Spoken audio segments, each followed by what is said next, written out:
Hey, it's Lisa Lane Brown from The Courage to Win. Welcome to my channel. I'm so happy that you're here, and I'm also so happy to meet you. At the darkest moment of my life, my favorite author, Channing Chu, said, "Whatever hurts you most, whatever you fear most, will happen to you."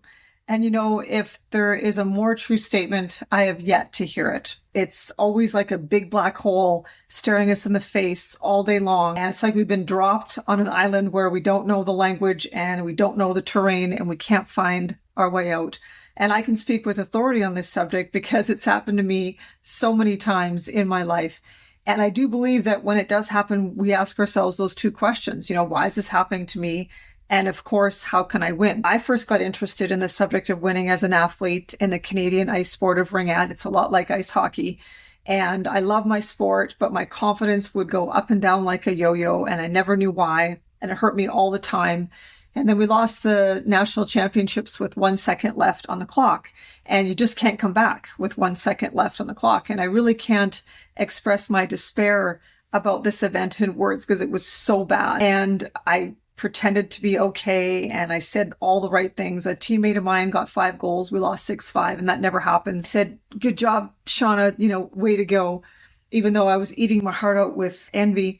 And I got on the plane after that, depressed and exhausted, and I wrote myself a little question in my athlete's journal. I said, well, what are all these successful people in the world? What do they know about winning and performing your best under pressure and achieving your potential that I don't?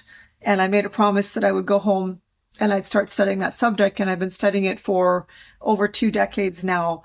And I'm not saying I have all the answers. What I am saying is I've learned a lot from my clients together as we've gone on this journey together of learning the question of, how can we reach our potential? Whatever your desires are, whatever your goals are, of course, isn't that the definition of winning? It's not about a certain amount of money, although it can be. And it's not even about reaching a certain milestone, although it can be. It really is about how can you achieve your true heart's desire so that you're happy to be you? And how can you avoid the stress and the bitterness and resentment that come from going through a lot of losses that we absolutely don't understand? So those are the questions that we'll take up here. I'll share everything that we learn over the course of this adventure together. Please send me any questions that you have, that you want, material that you want me to make, and I will talk to you again soon.